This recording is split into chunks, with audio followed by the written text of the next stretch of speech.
नमस्कार दोस्तों, आप सभी का स्वागत है आपके अपने YouTube चैनल YD क्लासेस पर। दोस्तों, पिछले वीडियोस में हम लेसन फर्स्ट को कंप्लीट कर चुके हैं। आज हम उसके जो अभ्यास के प्रश्न उत्तर है उनको देखेंगे। तो चलिए शुरू करते हैं। हमारा पहला प्रश्न, हमारा जो फर्स्ट क्वेश्चन है वो है प्रश्न नंबर 1 है, नीचे दी गई अभिक्रिया में, ये आपको अभिक्रिया दी हुई है, अभिक्रिया के संबंध में कौन सा कथन असत्य है। ये आपको एक अभिक्रिया दी हुई है कि जब लेड ऑक्साइड की क्रिया कार्बन के साथ करवाते हैं तो लेड तथा कार्बन डाइऑक्साइड का निर्माण होता है। इस अभिक्रिया के बारे में आपको बताना है कि कौन से कथन असत्य है। असत्य बताना है, ध्यान दीजिएगा थोड़ा सा। असत्य कौन सा है यानी गलत कौन सा है वो बताना है। तो ऑप्शन भी आपको नीचे दिए हुए हैं, इनमें से आपको आंसर चूज करना है। तो चलो देख लेते हैं क्या है। यहाँ आपको ए में दिया हुआ है कि सीसा अपचयित हो रहा है, बी में दिया हुआ है कि कार्बन डाइऑक्साइड उपचयित हो रहा है, सी में दिया हुआ है कार्बन उपचयित हो रहा है, डी में दिया हुआ है लेड ऑक्साइड अपचयित हो रहा है। चलिए देखते हैं कौन सा रिजल्ट इनमें से सही है और कौन से गलत है। तो उत्तर के लिए हम क्या करते हैं, हम पहले इस रिएक्शन को लिख लेते हैं नीचे कि हमारे पास अभिक्रिया दी हुई है 2PbO यानी लेड ऑक्साइड ठोस अवस्था में प्लस कार्बन ठोस अवस्था में। जब इनकी अभिक्रिया करवाते हैं तो हमारे पास लेड बनता है ठोस अवस्था में और कार्बन डाइऑक्साइड गैस का निर्माण होता है ये हमारी अभिक्रिया है। अब देखिए ये लेड ऑक्साइड है, ये लेड में बदल रहा है उत्पाद में। अभिकारक में तो लेड ऑक्साइड है, जबकि उत्पाद में तो ये लेड हो रहा है। इसका मतलब यहाँ लेड ऑक्साइड में से ऑक्सीजन का क्या हो रहा है, निष्कासन हो रहा है। ऑक्सीजन का क्या हो रहा है, ह्रास हो रहा है। ऑक्सीजन का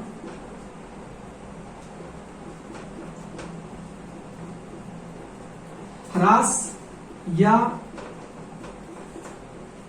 निष्कासन, ऑक्सीजन का ह्रास या निष्कासन। इसका मतलब लेड ऑक्साइड जो है वो क्या हो रहा है, अपचयित हो रहा है। ठीक है, क्योंकि ऑक्सीजन का ह्रास होना या निष्कासन होना क्या होता है, अपचयित होना होता है। ठीक है, अपचयन क्या होता है, ऑक्सीजन का निकलना या हाइड्रोजन का जुड़ना। तो हाइड्रोजन तो यहाँ है नहीं, लेकिन ऑक्सीजन जो है उसका ह्रास हो रहा है या ऑक्सीजन का निष्कासन हो रहा है, ऑक्सीजन गैस निकल रही है। इसका मतलब यहाँ इस लेड ऑक्साइड का क्या हो रहा है, अपचयन हो रहा है। तो लेड ऑक्साइड का क्या हो रहा है, अपचयन।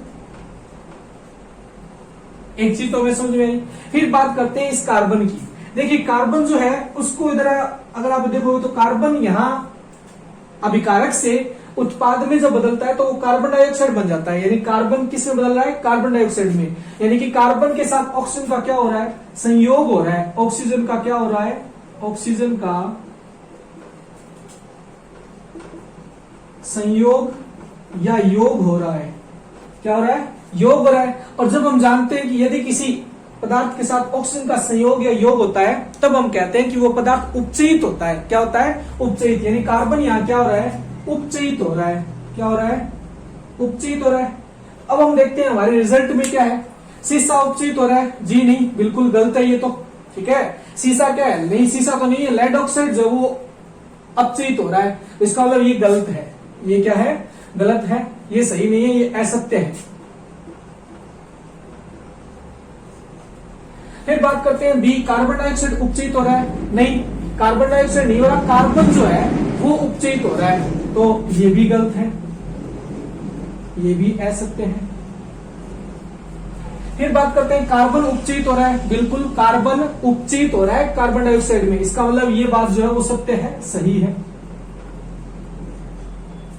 फिर बात करते हैं लेड ऑक्साइड अपचयित हो रहा है। बिल्कुल लेड ऑक्साइड अपचयन हो रहा है लेड में, यानी लेड ऑक्साइड क्या हो रहा है, अपचयित हो रहा है। तो ये भी क्या है, ये भी सत्य है। ये भी क्या है, सत्य है। हमें पूछा क्या है कि अभिक्रिया के संबंध में कौन सा कथन असत्य है। तो ए भी असत्य है और बी भी असत्य है। अब हमारे ऑप्शन देखिए, फर्स्ट ऑप्शन में ए व बी असत्य है, बिल्कुल है। ए व सी नहीं है, यहाँ सी नहीं है, यहाँ बी, यहाँ ये सी और डी, सी नहीं है और सभी नहीं होगा। तो ये ऑप्शन होगा एक, यानी एक हमारा ऑप्शन जो है वो सही है। तो उत्तर क्या आएगा, उत्तर आएगा विकल्प संख्या 1, ए व बी। यानी कथन जो ए व बी है वो क्या है, असत्य है। कथन ए व बी क्या है, असत्य है। तो आपने देखा कि यहाँ कथन ए व बी क्या हो रहे हैं, असत्य हो रहे हैं। क्यों, क्योंकि हमने ये देख लिया कि यहाँ तो कार्बन उपचयित हो रहा है और लेड ऑक्साइड अपचयित हो रहा है। इसका मतलब ये दोनों सत्य है, तो ये दोनों क्या हो गए, असत्य हो गए। इसका हमें यही पूछा था। तो हमारा उत्तर हो जाएगा ऑप्शन नंबर 1, ए व बी। तो ये हमारा पहला प्रश्न कंप्लीट होता है। चलिए बात करते हैं अगले प्रश्न की, प्रश्न नंबर 2। अब देखिए, अब हम बात करते हैं प्रश्न नंबर 2 की। प्रश्न नंबर 2 क्या है? प्रश्न नंबर 2 में दिया है कि Fe2O3 ferric oxide plus aluminium जब अभिक्रिया करते हैं उससे एल्यूमिनियम ऑक्साइड और आयरन का निर्माण होता है। आपको बताना है कि ऊपर दी गई अभिक्रिया, ये जो अभिक्रिया वो किस प्रकार की है, अभिक्रिया किस प्रकार की है ये हमें बताना है। तो देखिए इसके लिए क्या करते हैं, उत्तर में अभिक्रिया है Fe2O3 प्लस 2Al और इससे बन रहा है Al2O3 प्लस 2Fe। अगर आप थोड़ा सा ध्यान से देखोगे तो आपको लग रहा है कि एल्यूमिनियम ने Fe को उसकी जगह से हटा दिया और खुद उसकी जगह बैठ गया है। इसका मतलब कहीं ना कहीं एल्यूमिनियम ने आयरन को विस्थापित किया है। क्या ऐसा हो सकता है? तो देखिए, इसके लिए आपको पता होना चाहिए कि जो सक्रियता श्रेणी है उसमें Fe और एल्यूमिनियम के स्थान क्या क्या है। तो सक्रियता श्रेणी क्या होती है? सक्रियता श्रेणी ये होती है, सक्रियता श्रेणी, धातुओं की सक्रियता श्रेणी या रिएक्टिविटी सीरीज जो होती है, इसका नॉलेज होना हमें जरूरी है ताकि हम विस्थापन अभिक्रिया में पहचान कर सके कि कौन सा तत्व या कौन सी धातु किस धातु को विस्थापित कर सकती है या नहीं। तो ये क्या होती है, इसमें सबसे पहले आता है पोटेशियम, फिर आता है सोडियम, फिर आता है कैल्शियम, फिर आता है मैग्नीशियम, फिर आता है एल्यूमिनियम, फिर आता है जिंक, फिर आता है आयरन, फिर आता है लेड और फिर आता है हाइड्रोजन। इतना काफी है क्योंकि हमें हमारे दो तत्व चाहिए, एक तो एल्यूमिनियम और दूसरा आयरन। हमने एल्यूमिनियम को देखा तो एल्यूमिनियम जो है वो ज्यादा क्रियाशील है। देखिए ये ज्यादा क्रियाशील है, जबकि ये क्या है, कम है।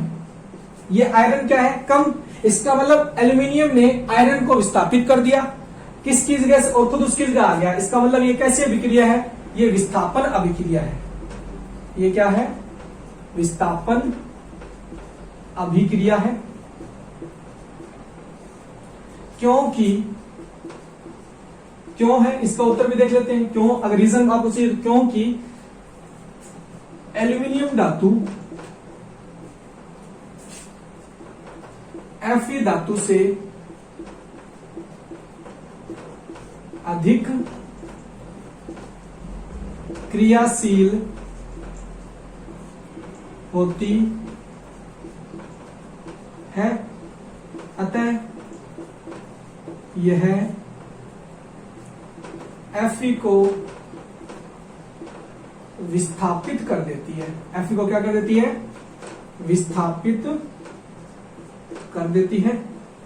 पता कैसे चला? इस सक्रियता श्रेणी से हमें पता चला कि कौन सी धातु ज्यादा क्रियाशील है, एल्यूमिनियम। इसलिए एल्यूमिनियम ने क्या किया, आयरन को विस्थापित किया और इससे हमारे ये प्रोडक्ट बने। तो ये कैसी अभिक्रिया है, ये विस्थापन अभिक्रिया है। हमारा सही आंसर हो जाएगा ऑप्शन डी। तो हमारा आंसर हो जाएगा ऑप्शन डी। तो ये हमारा दूसरा प्रश्न पूरा होता है। अब हम बात करते हैं अगले प्रश्न की, प्रश्न नंबर 3 की। तो ये हमारा दूसरा प्रश्न कंप्लीट होता है। अब हम बात करते हैं प्रश्न नंबर 3 की। अब देखिए आगे हम बात करते हैं प्रश्न नंबर 3 की। प्रश्न नंबर 3 में क्या है कि जब लोहे चूर्ण पर तनु हाइड्रोक्लोरिक अम्ल HCl मतलब हाइड्रोक्लोरिक अम्ल डालते हैं तो क्या होता है। लोहे चूर्ण पर तनु हाइड्रोक्लोरिक अम्ल डालते हैं तो क्या होता है। तो ऑप्शन में आपको ए में दिया है हाइड्रोजन गैस व आयरन क्लोराइड बनता है, बी में दिया है क्लोरीन गैस व आयरन हाइड्रोक्साइड बनता है, सी में दिया है कोई अभिक्रिया नहीं होती है, डी में दिया है आयरन लवण एवं जल बनता है। तो देखते हैं क्या होता है उत्तर। देखिए लोह चूर्ण यानी Fe ठोस अवस्था में चूर्ण है तो इसका मतलब ठोस अवस्था में, प्लस HCl अम्ल में हमने डाला तो क्या होगा। देखिए हाइड्रोजन जो है वो एक कम क्रियाशील होता है किसकी तुलना में, आयरन की तुलना में। इसका मतलब आयरन जो है वो हाइड्रोजन को विस्थापित कर देगा और विस्थापित करके आयरन क्लोराइड का निर्माण कर सकता है। क्यों, क्योंकि देखिए सक्रियता श्रेणी की बात करें, सक्रियता श्रेणी रिएक्टिविटी सीरीज जो है वो क्या कहती है, सक्रियता श्रेणी ये कहती है कि सबसे पहले पोटेशियम, फिर कौन आएगा सोडियम, फिर आएगा calcium, magnesium, aluminium, zinc, iron, lead, hydrogen. तो देखिए हाइड्रोजन जो है वो सबसे कम क्रियाशील है जबकि लोहा जो है उससे अधिक क्रियाशील है, इसलिए लोहा हाइड्रोजन को विस्थापित कर देगा, और विस्थापित कर देगा तो क्या बना लेगा, आयरन क्लोराइड बना लेगा। क्या बना लेगा, आयरन क्लोराइड बना लेगा। और आयरन क्लोराइड बनाने के बाद यहां निकल जाएगी हाइड्रोजन गैस, हाइड्रोजन गैस बन जाएगी। अब तो इसका मतलब कौन सा ऑप्शन मैच कर रहा है कि आयरन क्लोराइड बन रहा है, बिल्कुल ये क्या है, आयरन क्लोराइड, आयरन क्लोराइड, और ये है हाइड्रोजन गैस,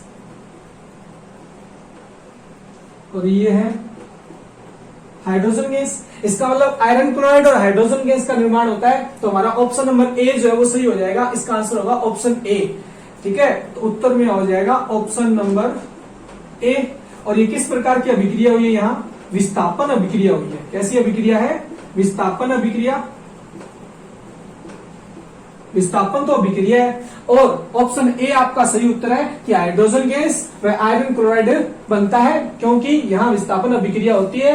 आयरन हाइड्रोजन को विस्थापित कर आयरन क्लोराइड व हाइड्रोजन गैस का निर्माण करता है। तो ये हमारा इस प्रश्न का उत्तर हो जाएगा। स्पष्टीकरण के साथ मैंने लिख दिया कि ऐसा क्यों हुआ, क्योंकि यहाँ विस्थापन अभिक्रिया हुई है। अधिक क्रियाशील तत्व आयरन ने कम क्रियाशील तत्व हाइड्रोजन को विस्थापित कर दिया, और आयरन क्लोराइड व हाइड्रोजन गैस जो उत्पाद है उनका निर्माण कर लिया। तो ये हमारा नंबर 3 क्वेश्चन है वो पूरा होता है। अब बात करते हैं नंबर 4 क्वेश्चन की। 4 नंबर क्वेश्चन क्या है, अब बात करते हैं प्रश्न नंबर 4 की। प्रश्न नंबर 4 क्या है कि संतुलित रासायनिक समीकरण क्या है। सबसे पहला इसका जो क्वेश्चन का पहला पार्ट है उसमें आपसे पूछा है संतुलित रासायनिक समीकरण क्या है। मैंने शॉर्ट फॉर्म में लिखा है रासायनिक समीकरण क्या है। रासायनिक समीकरण को संतुलित करना क्यों आवश्यक है, यानी एक ही प्रश्न में 2 क्वेश्चन आप मान सकते हो कि छोटे छोटे 2 क्वेश्चन है एक ही प्रश्न में। तो चलिए हम इसका पहला पार्ट जो उसको जानते हैं कि संतुलित रासायनिक समीकरण क्या है। तो आप सभी जानते हो ऐसी रासायनिक समीकरण जिसमें अभिकारक एवं उत्पाद में परमाणुओं की संख्या समान रहती है, परमाणुओं की संख्या समान रहती है, संतुलित रासायनिक समीकरण कहलाती है। ठीक है, अब संतुलित रासायनिक समीकरण क्या है आपको पता चल गया, मैं लिखवा देता हूं। ऐसी रासायनिक समीकरण, ऐसी रासायनिक समीकरण जिसमें अभिकारक यानी अभिक्रिया में भाग लेने वाले पदार्थ तथा उत्पाद अभिक्रिया में बनने वाले पदार्थ, अभिकारक तथा उत्पाद में परमाणुओं की संख्या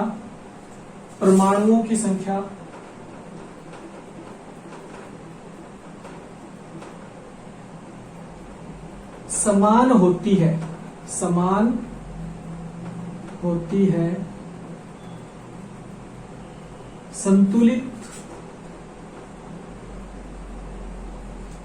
रासायनिक समीकरण कहलाती है। तो हमने पढ़ लिया कि संतुलित रासायनिक समीकरण क्या है। ऐसी रासायनिक समीकरण जिसमें अभिकारक तथा उत्पाद में परमाणुओं की संख्या समान रहती है, संतुलित रासायनिक समीकरण कहलाती है। यह समान होती है, संतुलित रासायनिक समीकरण कहलाती है। रासायनिक समीकरण को संतुलित किया जाता है, क्यों किया जाता है इसका भी उत्तर सुन लीजिए। हम जानते हैं कि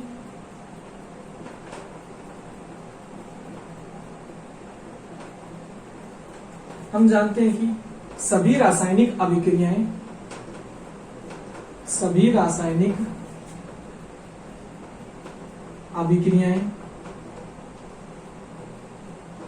द्रव्यमान संरक्षण के नियम का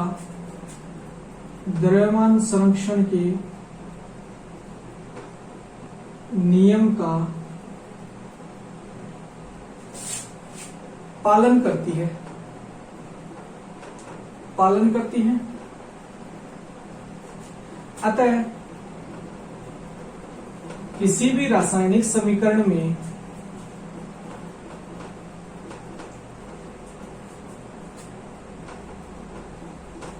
अभिकारक व उत्पाद का द्रव्यमान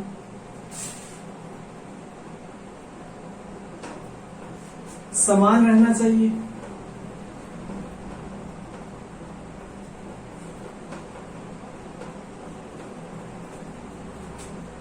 ऐसा करने के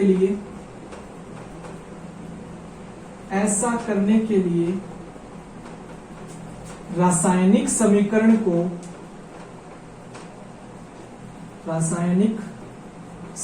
को संतुलित करना आवश्यक है।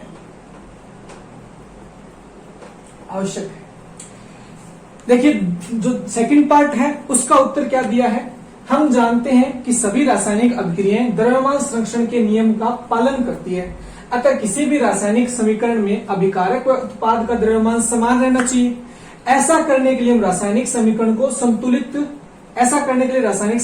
संतुलित करना आवश्यक होता है या आवश्यक है। ठीक है। अब द्रव्यमान संरक्षण का नियम क्या कहता है? द्रव्यमान संरक्षण का नियम यह कहता है कि किसी भी रासायनिक अभिक्रिया में द्रव्यमान का न तो सृजन किया जा सकता है और न ही उसका विनाश किया जा सकता है। यानी द्रव्यमान में न तो कोई कमी होगी और न ही कोई वृद्धि होगी। अब जब द्रव्यमान में कोई कमी और कोई वृद्धि नहीं होगी, इसका मतलब द्रव्यमान अभिकारक में जो है वही उत्पाद में रहेगा। अब वास्तविकता में ऐसा होता नहीं है। वास्तविकता में क्या होता है कि द्रव्यमान ऊर्जा के रूप में या किसी प्रकार से वो वेस्टेज के रूप में या हमारे जो है ना अपशिष्ट के रूप में खर्च हो जाता है। तो हमें क्या करना पड़ता है, जब हम रासायनिक समीकरण लिखते हैं तो उसे संतुलित करना पड़ता है। और संतुलित करने के लिए हम क्या करते हैं, दोनों ओर परमाणुओं की संख्या समान कर देते हैं। जब दोनों ओर परमाणुओं की संख्या यानी अभिकारक व उत्पाद में परमाणुओं की संख्या समान रहेगी, इसका मतलब जब द्रव्यमान परिकलित करेंगे तो वो भी समान आएगा, और द्रव्यमान अगर समान आएगा तो द्रव्यमान संरक्षण के नियम का पालन होगा। इसीलिए द्रव्यमान संरक्षण का जो नियम है उसका पालन करवाने के लिए हमें रासायनिक जो समीकरण होती है उनको संतुलित करना आवश्यक होता है। तो यही बात मैंने यहाँ पे आपको लिख के दिया है कि रासायनिक समीकरण को संतुलित करना क्यों आवश्यक है। तो इसलिए आवश्यक है क्यों, ताकि वो द्रव्यमान संरक्षण के नियम का पालन कर सके। तो ये हमने बात की प्रश्न नंबर 4 की। अब हम बात करते हैं हमारे अगले प्रश्न संख्या 5 की।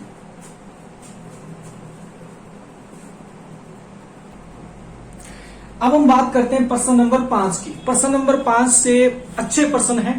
रासायनिक अभिक्रियाओं को संतुलित करने के बहुत सारे उदाहरण यहाँ आपको मिलेंगे। आप आराम से संतुलित करना सीख सकते हैं।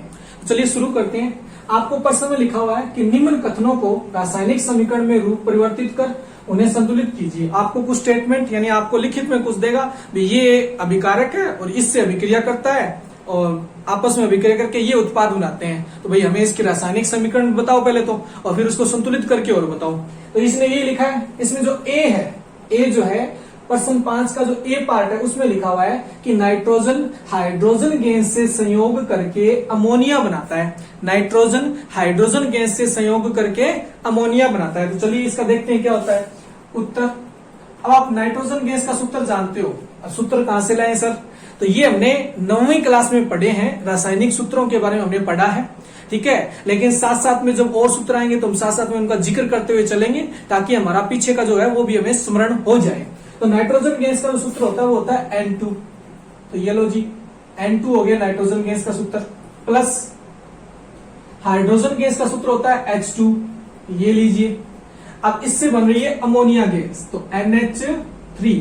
अमोनिया का सूत्र होता है NH3। अब आपको इसे क्या करना है, संतुलित करना है। संतुलित करने के क्या नियम होते हैं?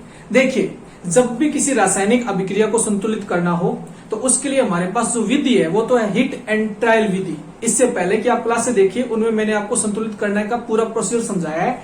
यहां भी हम पूरा ही बात करेंगे, लेकिन मौखिक रूप से लिखवाएंगे नहीं। तो रासायनिक समीकरण को हमारे पास संतुलित करने की विधि क्या है? हिट एंड ट्रायल विधि।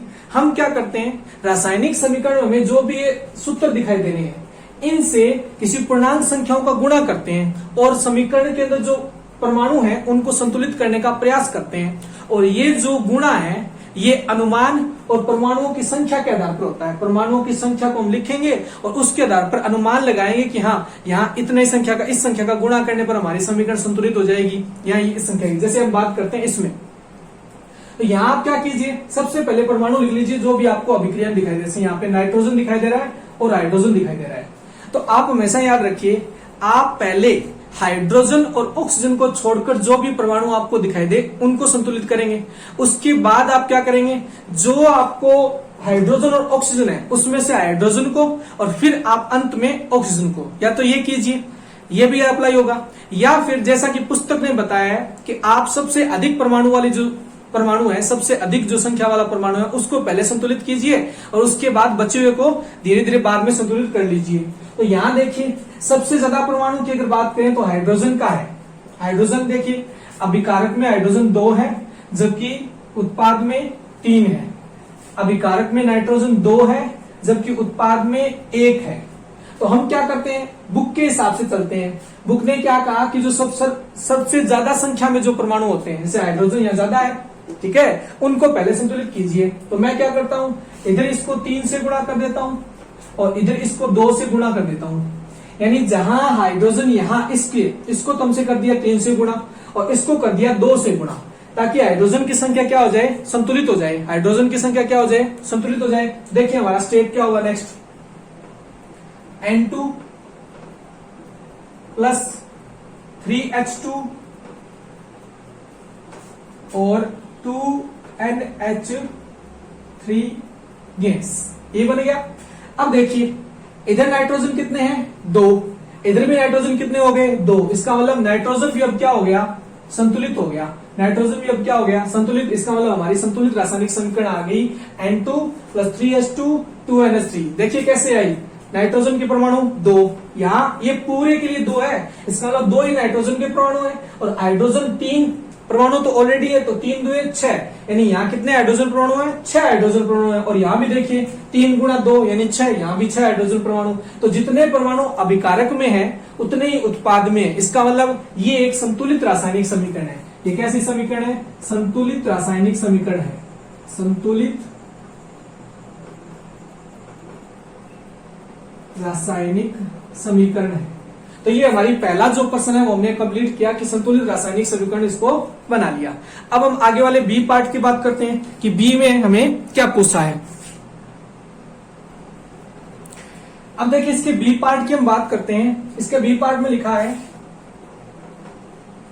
कि हाइड्रोजन सल्फाइड गैस का वायु में दहन होने पर, हाइड्रोजन सल्फाइड का सूत्र क्या होगा, देखिए H+1 S-2, ये इसके पास, ये इसके पास, प्लस माइनस यहाँ संयोजकता को बता रहा है। इसका मतलब प्लस माइनस का कोई यहाँ पे वैल्यू नहीं है, संयोजकता को बता रहे हैं। लेकिन ये जो 2 है ये इसके पास चला जाएगा और ये 1 इसके पास चला जाएगा। इसका मतलब हाइड्रोजन सल्फाइड का सूत्र आएगा H2S। इस प्रकार हम रासायनिक सूत्र बनाते थे 9वीं क्लास में। अब हमने इसका सूत्र बना लिया। हमें क्या कहा गया है कि हाइड्रोजन सल्फाइड जो है उसका वायु में दहन होने पर, यानी हाइड्रोजन सल्फाइड गैस का H2S, हाइड्रोजन सल्फाइड गैस का वायु में दहन होने पर, O2 गैस के साथ अभिक्रिया, वायु में दहन होने का मतलब ऑक्सीजन के साथ क्रिया तो होता है, किसी वस्तु का दहन होना मतलब ऑक्सीजन के साथ क्रिया होने पर जल H2O व सल्फर डाइऑक्साइड SO2 का निर्माण होता है। जल व SO2 का निर्माण होता है। एक बार इनको हटा देते हैं ताकि संतुलित करने के लिए हमें दिक्कत ना उठाए। तो जब हाइड्रोजन सल्फाइड ऑक्सीजन से क्रिया करती है तो जल व सल्फर डाइऑक्साइड का निर्माण करती है। चलिए अब इसको संतुलित करते हैं। रासायनिक समीकरण हमने लिख दिया है, अब इसको हम संतुलित करते हैं। क्या करते हैं, सल्फर, हाइड्रोजन और ऑक्सीजन। सल्फर, हाइड्रोजन, ऑक्सीजन, यही है 3 परमाणु इसमें। सल्फर कितना है, अभिकारक में संख्या 1, उत्पाद में भी 1। हाइड्रोजन की बात करें तो अभिकारक में हाइड्रोजन है 2, जबकि उत्पाद में भी हाइड्रोजन है 2। फिर बात करें, इसका मतलब सल्फर संतुलित है, हाइड्रोजन भी संतुलित है। फिर बात करते हैं ऑक्सीजन की। अभिकारक में ऑक्सीजन 2 है जबकि उत्पाद में 1 + 2 यानी 3 है। इसका मतलब संतुलित नहीं है। कौन नहीं है, ऑक्सीजन नहीं है। तो ऑक्सीजन को पहले संतुलित करना पड़ेगा। इसके लिए आप क्या करो, आप इन दोनों में से किसी एक जगह किसी भी जो पूर्णांक संख्या उसका गुणा करेंगे। गुणा करने के लिए आप क्या करिए कि यहां अगर आप 2 से गुणा करते हो तो यहां 2 से गुणा करने पर ऑक्सीजन हो जाएंगे 4, तो यहां 2, फिर इसको भी 2 से गुणा कर दीजिए। तो अब देखिए 2 2 4, इसका मतलब ऑक्सीजन संतुलित हो रही है। तो करिए अगला स्टेप क्या आएगा, H2S + 2O2। ठीक है, हमने कर दिया। फिर यहां भी 2 से गुणा, 2H2O प्लस SO2। अब देखिए ऑक्सीजन तो संतुलित हो गई, लेकिन क्या कोई और असंतुलित हुआ है? देखिए ऑक्सीजन संतुलित हो गई, ठीक है, लेकिन हाइड्रोजन असंतुलित हो गई। हाइड्रोजन अब इधर कितनी हो गई? हाइड्रोजन इधर अब 4 हो गई, ठीक है। इधर देखिए 2H2 हाइड्रोजन 4 होगी। इसका मतलब हमें इसको किससे गुणा करना पड़ेगा? 2 से गुणा करना पड़ेगा। तो हमारा नेक्स्ट स्टेप आ जाएगा 2H2S प्लस 2O2 और इससे बना 2H2O प्लस SO2। अब देखिए क्या ऑक्सीजन संतुलित है? बिल्कुल, 4, 2 और 2 4। हाइड्रोजन 4 और 4 संतुलित है, लेकिन सल्फर जो है वो 2 हो गए, लेकिन यहां 1 है। सल्फर अभिकारक में अब 2 हो गए, लेकिन यहां केवल 1 है। तो इसको अब किससे गुणा करना पड़ेगा? अब हमें दोबारा क्या करना पड़ेगा? यहां अब देखिए यहां देखिए सल्फर जो गड़बड़ा रहा है, सल्फर जो यहां 2 हो गए, लेकिन यहां अकेला सल्फर पड़ा है, ठीक है। ये जो मैं ऊपर लिख देता हूं SO2 अकेला है। अब हम क्या करेंगे? यहां इसको 2 देंगे, यहां इसका 2 से गुणा करेंगे। तो हमारा अगला स्टेप क्या होगा? ये आएगा ऐसे। इसके बाद वाला जो स्टेप आएगा वो यहां आएगा 2H2S प्लस 2O2, इससे बना 2H2O प्लस 2SO2। अब यहां बात करते हैं, फिर चेक कीजिए। हाइड्रोजन 4, 2H2 4, 2H2 4, ठीक है। सल्फर 2 ठीक है, लेकिन ऑक्सीजन असंतुलित हो गया। ये तो 4, ये देखिए 2 और 4 6। इसका मतलब ये जो 2 है, यहां 2 ना होकर यहां में 3 करना पड़ेगा। फिर ये क्या हो जाएगा? ये पूरा मामला संतुलित हो जाएगा। तो फिर एक स्टेप और आएगा कि 2H2S प्लस 3O2, उसके बाद बना 2H2O प्लस 2SO2। अब देखिए 2H2 यानी 4 हाइड्रोजन संतुलित है, 2 सल्फर संतुलित है, 3 2 6 ऑक्सीजन, 2 ऑक्सीजन और 2 4 ऑक्सीजन संतुलित है। इसका मतलब ये हमारी फाइनल संतुलित रासायनिक समीकरण आ गई है। ये क्या है? संतुलित रासायनिक समीकरण। ये हमारी फाइनल संतुलित रासायनिक समीकरण आ गई है। अब देखिए यहां आप एक चीज देख रहे होंगे कि जब हम एक को संतुलित करने जाते हैं तो दूसरा असंतुलित होता है। देखिए ये एक हिट एंड ट्रायल विधि है, यानी अनुमान विधि है। आपको चलते जाना है, एक टाइम के बाद आप देखोगे कि आपका जो रिजल्ट है वो बिल्कुल संतुलित आ चुका होगा, ठीक है। अब इससे जब आप करोगे तो हो सकता है आपको कोई दूसरी विधि में आप अलग तरीके से करोगे तो आपका इससे जल्दी हो जाएगा या कम स्टेप में हो जाएगा, लेकिन संतुलित रासायनिक समीकरण इस प्रकार बन जाएगी अंततः। चलिए इससे आगे बात करते हैं सी पार्ट की। अब बात करते हैं प्रश्न नंबर 5 के पार्ट सी की। पार्ट सी में क्या है कि एल्यूमिनियम सल्फेट के साथ अभिक्रिया कर बेरियम क्लोराइड एल्यूमिनियम क्लोराइड एवं बेरियम सल्फेट का अवक्षेप देता है। तो देखिए aluminium sulphate, aluminium +3 SO4 -2, sulphate ion -2 संयोजकता के साथ होता है। ये इसके पास हमारा सूत्र बनेगा Al2SO4 की होल थ्राइस। ये हमारा रासायनिक सूत्र बन गया एल्यूमिनियम सल्फेट का। ये अभिक्रिया करता है बेरियम क्लोराइड के साथ। तो BaCl, बेरियम की संयोजकता होती है +2, क्लोरीन की होती है -1। ये इसके पास तो बन गया क्या? BaCl2, बेरियम क्लोराइड का सूत्र। फिर बात करते हैं एल्यूमिनियम क्लोराइड। तो एल्यूमिनियम प्लस क्लोराइड, एल्यूमिनियम होता है +3, ये होता है -1। ये इसके पास तो AlCl3, ये बन गया रासायनिक सूत्र। फिर बात करते हैं barium sulphate, BaSO4, Ba+2SO4 -2 Ba+2SO4 -2। तो ये क्या बन गया? अब इसके पास लेकिन संयोजकता समान है और निशान एक दूसरे के विपरीत है, तो ये लिखने की जरूरत नहीं है कि ये 2 है। आप सीधा लिख सकते हो इसका सूत्र BaSO4। यानी अब हमारे पास रासायनिक सूत्र आ चुके हैं, तो हम रासायनिक समीकरण आसानी से बना सकते हैं। रासायनिक समीकरण क्या बनेगी? रासायनिक समीकरण ये बनेगी जी, इसको मैं इरेज कर देता हूं। रासायनिक समीकरण क्या है कि एल्यूमिनियम सल्फेट के साथ अभिक्रिया कर Al2SO4 की होल थ्राइस एल्यूमिनियम सल्फेट के साथ बेरियम क्लोराइड जब अभिक्रिया करता है तो उससे aluminium chloride AlCl3 plus barium sulphate का अवक्षेप बनता है।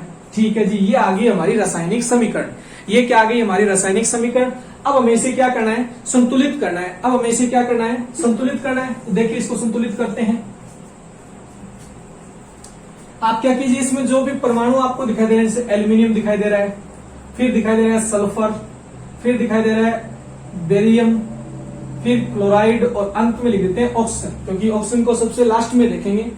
अब देखिए एल्यूमिनियम के इधर कितने परमाणु हैं, 2, इधर कितने हैं, 1। सल्फर के इधर कितने हैं, 3, इधर कितने हैं, 1। बेरियम के इधर कितने हैं, 1, इधर कितने हैं, 1। फिर बात करते हैं क्लोराइड, तो क्लोराइड के इधर कितने हैं, 2, और इधर क्लोरीन के 3, यानी क्लोराइड के 3 परमाणु हैं। ऑक्सीजन की बात करें तो इधर है 4 गुणा 3 12, और इधर कितने हैं, 4। ये है जी हाल। सर्वाधिक किसके परमाणु हैं, सर्वाधिक है ऑक्सीजन के, तो इसको आप 3 से गुणा कर दीजिए। क्या ये संतुलित हो जाएंगे, बिल्कुल हो जाएंगे। तो हमारा जो अगला स्टेप आएगा वो क्या आएगा, इसके बाद जो स्टेप आएगा वो आएगा Al2, क्योंकि सर्वाधिक परमाणु ऑक्सीजन के हैं, तो सबसे पहले इसको संतुलित कर दिया आपने।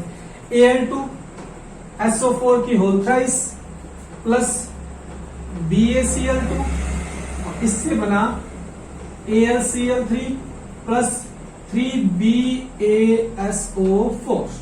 ठीक है, अब देखिए 4 थी 12, ऑक्सीजन इधर भी 12, और 3 चौके 12, ऑक्सीजन इधर भी 12, मतलब ऑक्सीजन संतुलित हो गई है। अब बात करते हैं आगे कि ऑक्सीजन तो संतुलित हो गई, लेकिन जो बेरियम है वो इधर था पहले 1, लेकिन अब इधर 3 हो गया। तो आप क्या कीजिए, इसको भी 3 से गुणा कर दीजिए। 3 से गुणा करेंगे तो अगला स्टेप क्या आएगा, अगला स्टेप जो आएगा वो मैं यहां लिख रहा हूं ऊपर, इसको हम हटा देते हैं। ये लीजिए, जो नेक्स्ट स्टेप आएगा वो यहां लिख रहा हूं मैं कि Al2SO4 की होल थ्राइस, हमने इसको 3 से गुणा किया, प्लस 3BaCl2, और इससे बना AlCl3 प्लस 3BaSO4। तो देखिए 4 3 12 ऑक्सीजन संतुलित है, ऑक्सीजन यहां भी संतुलित है, और बेरियम संतुलित है। अब बात करते हैं क्लोराइड की। तो क्लोराइड देखिए यहां 6 हो गए, लेकिन यहां 3 ही है। इसका मतलब देखिए क्लोराइड ये रहा, यहां तो हो गए 6 गुणा 3, 3 गुणे हो गए, तो यहां भी आप गुणा 2 कर दीजिए, इससे ये क्या हो जाएगा, संतुलित हो जाएगा। तो फिर अगला स्टेप क्या आ जाएगा, Al2SO4 की होल थ्राइस प्लस 3BaCl2, इससे क्या बना 2AlCl3 प्लस 3BaSO4। अब फिर तुलना कीजिए, एल्यूमिनियम के कितने परमाणु हैं, 2, इधर भी कितने हैं, 2, संतुलित है। सल्फर के इधर 3, इधर भी सल्फर के 3, संतुलित है। ऑक्सीजन के 4 गुणा 3 12, 3 गुणा 4 12, संतुलित है। बेरियम के 3, इधर भी 3, संतुलित है। क्लोराइड के 6, क्लोराइड या क्लोरीन जो परमाणु है उसके 3 दुए 6 और 2 तिये 6। इसका मतलब ये हमारी संतुलित रासायनिक समीकरण आ गई इस स्टेप में। तो ये क्या हो गई आपकी, ये जो है ये आपकी हो गई संतुलित रासायनिक समीकरण। ये क्या हो गई, संतुलित रासायनिक समीकरण।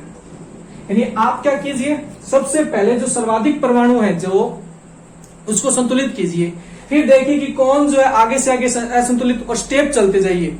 जैसे से आप चलेंगे संतुलित करते जाएंगे, आखिर में आपको एक संतुलित रासायनिक समीकरण प्राप्त हो जाएगी, जो इस प्रकार है। ये हमारी संतुलित रासायनिक समीकरण हमें मिल गई है। तो ये हमारा सी पार्ट कंप्लीट होता है। अब बात करते हैं लास्ट पार्ट, डी पार्ट की। प्रश्न 5 का लास्ट पार्ट, डी पार्ट। अब बात करते हैं इस प्रश्न नंबर 5 के डी पार्ट की, लास्ट पार्ट की, कि पोटेशियम धातु जल के साथ अभिक्रिया करके पोटेशियम हाइड्रोक्साइड व हाइड्रोजन गैस देती है। तो उत्तर में आएगा पोटेशियम प्लस जल H2O, इससे क्या बना, पोटेशियम हाइड्रोक्साइड KOH। कैसे बना, K प्लस 1 OH माइनस 1, ये कैंसिल हो गए तो क्या बन गया KOH, क्योंकि दोनों समान से हो सकता है। KOH बना और हाइड्रोजन गैस, और क्या बनती है हाइड्रोजन गैस बनती है प्लस हाइड्रोजन। अब देखिए इस अभिक्रिया में अगर मैं इधर लिख देता हूं कि कौन से परमाणु हैं, पोटेशियम है, उसके अलावा हाइड्रोजन है और ऑक्सीजन है।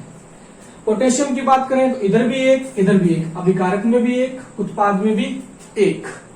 हाइड्रोजन की बात करें, अभिकारक में 2, उत्पाद में 1 प्लस 2। ऑक्सीजन की बात करें, ऑक्सीजन इधर भी एक और इधर भी एक।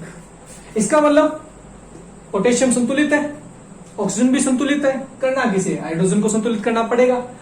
अब देखिए हाइड्रोजन को संतुलित करने के लिए आप क्या कीजिए, अगर आप इसे दुगना करते हैं तो हाइड्रोजन हो जाते हैं 4। इसका मतलब यहां आप अगर डबल करेंगे तो हाइड्रोजन 4 हो जाएंगे, तो इधर वाले को भी 4 करना पड़ेगा, इसलिए आप इसको गुणा कर दीजिए कि 2 और 2 ये भी 4 और 2 गुणा 2 ये भी 4, तो कर दीजिए। अगला स्टेप आएगा K प्लस, यहां डबल किया था 2H2O और उससे बना 2KOH प्लस H2। अब तुलना कीजिए, हाइड्रोजन 2 2 4, 2 और 2 4 संतुलित है। ऑक्सीजन 2 संतुलित है। पोटेशियम इधर 2 है, इधर 1 है। इसका मतलब यहां पोटेशियम कितने हो गए, 2 हो गए, लेकिन इधर अभी भी 1 है, तो इसको गुणा कर दीजिए 2 से। फिर रासायनिक समीकरण क्या आ जाएगी, 2K प्लस 2H2O, इससे बना 2KOH प्लस H2। अब और चेक कर लीजिए, 2K पोटेशियम के 2 परमाणु, देखिए इधर भी 2 परमाणु। हाइड्रोजन के 4 परमाणु, 2 2 4, 2 ये रहे और 2 ये रहे, इधर भी 4। ऑक्सीजन के 2 परमाणु, इधर भी 2 परमाणु। इसका मतलब ये हमारे संतुलित रासायनिक समीकरण आ चुकी है। ये कौन सी समीकरण है, संतुलित रासायनिक समीकरण। तो इसी के साथ हमारा ये जो 5वां प्रश्न है वो कंप्लीट होता है। अब हम आगे बात करते हैं प्रश्न नंबर 6 की। तो अब हम बात करते हैं हमारे अगले प्रश्न नंबर 6 की। अगला प्रश्न नंबर 5 हम पूरा कर चुके हैं। अब हम बात करेंगे प्रश्न नंबर 6 की। प्रश्न नंबर 6 बड़ा साधारण सा प्रश्न है कि निम्न रासायनिक समीकरणों को संतुलित कीजिए। आपको रासायनिक समीकरण दी हुई है, आपको उन्हें केवल संतुलित करना है। जैसे हमारे पास एक रासायनिक समीकरण दी है कि HNO3 यानी नाइट्रिक अम्ल जब कैल्शियम हाइड्रोक्साइड से अभिक्रिया करता है तो कैल्शियम नाइट्रेट तथा जल का निर्माण करता है। ठीक है, CaNO3 की होल ट्वाइस प्लस H2O का निर्माण करता है। तो मैं पहले क्या लिखता हूं, इसमें जो परमाणु है उनकी दोनों तरफ तुलना कर लेते हैं कि किस तरफ कितने परमाणु है। तो मान लीजिए यहाँ पहले मैंने दिया Ca, फिर डाल दिया नाइट्रोजन, क्योंकि हाइड्रोजन ऑक्सीजन को सबसे लास्ट में मिलेंगे। इसके अलावा कौन है, हाइड्रोजन ऑक्सीजन बचे हैं। फिर अब हाइड्रोजन और इधर रख दिया ऑक्सीजन। कैल्शियम देखिए इधर 1 इधर भी 1, संतुलित है, यानी अभिकारक में भी 1 परमाणु और उत्पाद में भी 1 परमाणु संतुलित है। फिर बात करते हैं नाइट्रोजन की। नाइट्रोजन इधर 1 है, यानी अभिकारक में तो 1 लेकिन उत्पाद में 2। ठीक है जी। फिर बात करते हैं हाइड्रोजन की। हाइड्रोजन इधर कितना है, हाइड्रोजन 1 तो ये रहा, 1 प्लस 2 ये रहे। तो इधर हाइड्रोजन की बात करें तो हाइड्रोजन इधर है केवल 2। ठीक है। फिर बात करते हैं ऑक्सीजन की। ऑक्सीजन 3 ये रहे प्लस यहां कितने ऑक्सीजन है, 3 2 6, 3 ये रहे और 2 ये रहे 5, यहां 6 तो ये रहे और 1 ये रहा 7। इसका मतलब ये हमारा लेखा जोखा है कि अभी हमारे पास इतने परमाणु अभिकारक में और इतने उत्पाद में। सर्वाधिक संख्या में जिसके परमाणु है पहले उसको संतुलित कीजिए। किसके हैं, ऑक्सीजन के हैं, साफ साफ दिखाई दे रहा है। 5 7 सबसे ज्यादा इसी को संतुलित करते हैं। तो देखिए कहीं से कोई आइडिया आप देखोगे तो क्या आ रहा है कि ये तो 3 और 2 5 और ये 6 और 1 7, यानी अगर मैं इसको 2 से गुणा कर दूं तो 3 और 2 6, 6 और 2 8, ये हो जाएंगे 8, यानी अभिकारक में 8 और 6। फिर इसको भी 2 से गुणा कर दीजिए तो इधर भी कितने हो जाएंगे 8। इसका मतलब अगर 2 से गुणा यहां करे और 2 से गुणा यहां करे तो संतुलित। अब कहां करना है, देखिए 3 कहां से निकाले थे, यहां, तो यहां आपको 2 से गुणा करना है। तो हमारी जो अगली समीकरण आ जाएगी वो आ जाएगी 2HNO3 प्लस CaOH की होल ट्वाइस। कोई छेड़खानी नहीं करनी इसके साथ। आगे करते हैं, यहां कोई चेंज नहीं है, CaNO3 की होल ट्वाइस प्लस इसको 2 से गुणा करना है 2H2O। अब देखिए क्या ऑक्सीजन संतुलित हुई, बिल्कुल चेक कर लेते हैं। 2 3 6 ऑक्सीजन प्लस 2 8 ऑक्सीजन, 3 2 6 और 2 8, इसका मतलब ऑक्सीजन संतुलित है। अब बात करते हैं हाइड्रोजन की। हाइड्रोजन इधर कितने हो गए 2, यानी कि हाइड्रोजन यहां हो गए 2, तो यहां देखिए 2 हो गए भैया, पहले 1 था लेकिन यहां 2 हो गए। और यहां कितने हो गए 2 2 4 गुणा 2, इसका मतलब हाइड्रोजन इधर कितने हैं, देखिए 2 और 2 4, इधर भी कितने हैं 2 और 2 4, संतुलित है, संतुलित है। फिर बात करते हैं नाइट्रोजन की। नाइट्रोजन इधर कितने हैं 2, इधर देखिए N2, इधर भी 2, इसका मतलब अभी 2 हुए यहाँ पे, और इधर भी 2 है, इसका मतलब ये भी संतुलित है। फिर बात करते हैं कैल्शियम की। तो कैल्शियम देखिए इधर भी 1 है और इधर भी 1 है, ये पहले से ही संतुलित है। तो ये हमारी संतुलित रासायनिक समीकरण आ गई, जो ये दी हुई है, ये क्या होगी हमारी संतुलित रासायनिक समीकरण। संतुलित रासायनिक समीकरण। एक बार फिर से मैं तुलना करवा देता हूं। देखिए 2 hydrogen plus 2 hydrogen 4, 2 2 4 hydrogen, nitrogen 2, nitrogen 2। फिर ऑक्सीजन की बात करें तो ऑक्सीजन 3 2 6 और 2 8, 3 2 6 और 2 8। फिर कैल्शियम की बात करें, कैल्शियम 1 और कैल्शियम 1, इसका मतलब सभी परमाणु अभिकारक व उत्पाद में संतुलित है। तो ये हमारी संतुलित रासायनिक समीकरण आ गई। ये इसका क्या आ गया, उत्तर आ गया, ये इसका आंसर आ गया कि संतुलित रासायनिक समीकरण ये होगी। तो ये हमारा ए पार्ट कंप्लीट होता है। अब आगे हम करते हैं बी पार्ट।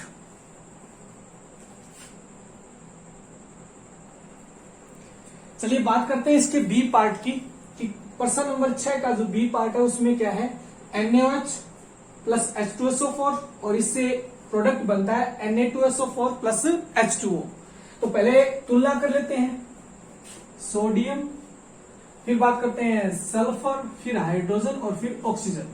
सोडियम इधर कितना है 1, इधर 2, तो यानी रिएक्टेंट में 1, प्रोडक्ट में 2, अभिकारक में सोडियम 1 है, उत्पाद में 2 है, हमने लिख दिए। सल्फर की बात करें 1 है, 1 है, यानी 1 इधर 1 इधर।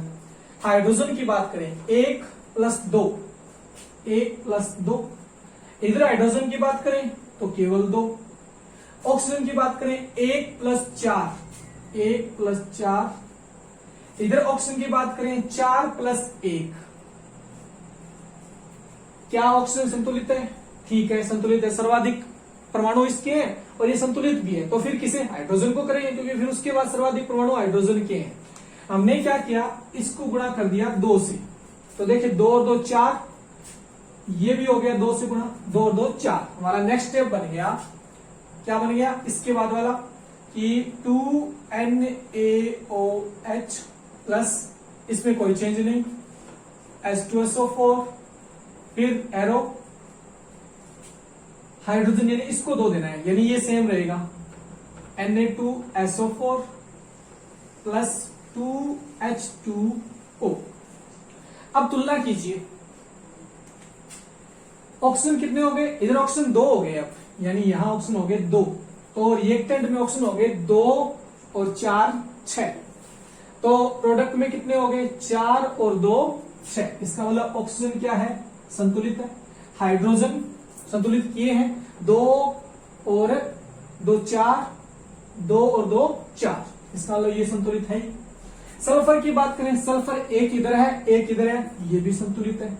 फिर बात करते हैं सोडियम की। देखिए सोडियम इधर 2 हो गए और इधर 2 थे ही पहले से, तो ये 2 हो गए अभी, इसका मतलब ये भी क्या हो गया, संतुलित। तो ये आ गई हमारी संतुलित रासायनिक समीकरण। ये क्या आ गई, संतुलित रासायनिक समीकरण। तो बड़ा ही देखिए आप आसान सा प्रोसीजर है, बस आप तुलना करना सीख जाइए अच्छे से, इतना काम ढंग से हो गया तो समीकरण बड़ी आसानी से सोल्व हो जाएगी। तो संतुलित करना हम सीख रहे हैं। आगे हम बात करते हैं इसके पार्ट सी की। सी पार्ट में क्या है देखिए, अब हम बात करते हैं प्रश्न नंबर 6 के सी पार्ट की। तो वही बात, तुलना कीजिए। सबसे पहले सोडियम लिख लेता हूं मैं, फिर Cl लिख लेता हूं क्लोराइड, फिर Ag और अंत में बच गया नाइट्रोजन और ऑक्सीजन। इतने ही परमाणु हैं। देखिए सोडियम का इधर एक परमाणु, किसमें, रिएक्टेंट में। अभिकारक में सोडियम का एक परमाणु, उत्पाद में भी एक परमाणु, सोडियम एक।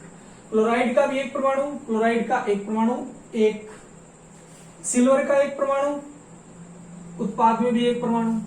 नाइट्रोजन का भी एक परमाणु, इधर भी एक परमाणु, ये रहा। ऑक्सीजन के इधर भी 3 परमाणु और इधर भी 3 परमाणु। यानी ये भी संतुलित, ये भी संतुलित, ये भी संतुलित, ये भी संतुलित, ये भी संतुलित। इसका मतलब ये अपने आप में हमें संतुलित रासायनिक समीकरण दी हुई है, जांच कर कुछ करने की जरूरत नहीं है। सॉल्यूशन में यही आ जाएगा, same to same. NaCl plus AgNO3 और AgCl प्लस NaNO3, यानी आंसर मान लो यही आंसर आ जाएगा।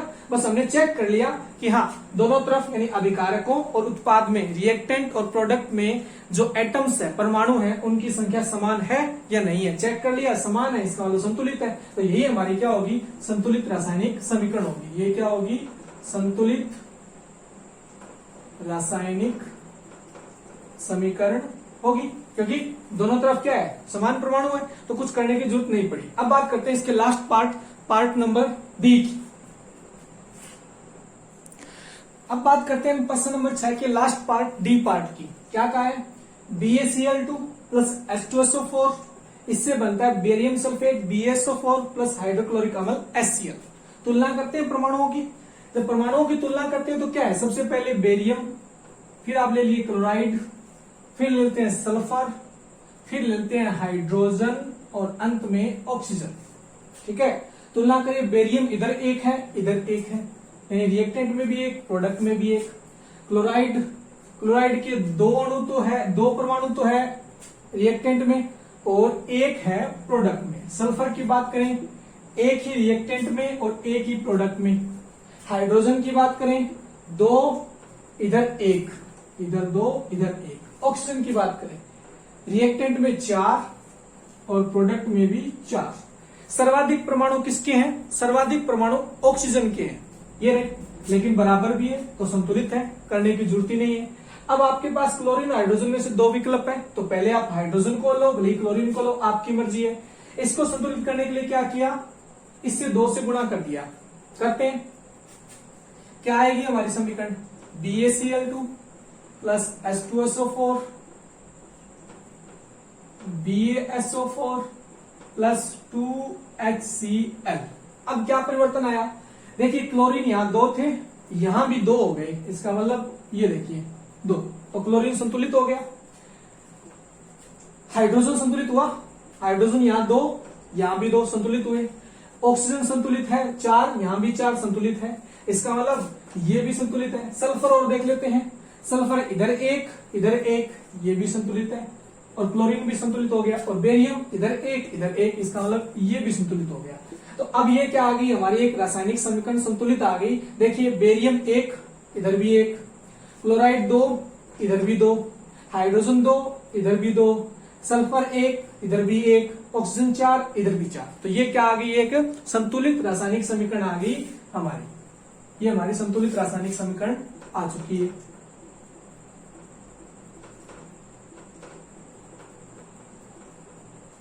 तो आज हमने टोटल 6 क्वेश्चन किए हैं। 1-2 वीडियो और बनाएंगे, उसमें सभी क्वेश्चन को आराम से सॉल्व करेंगे। आशा करता हूं आपको वीडियो अच्छी लगी होगी। धन्यवाद।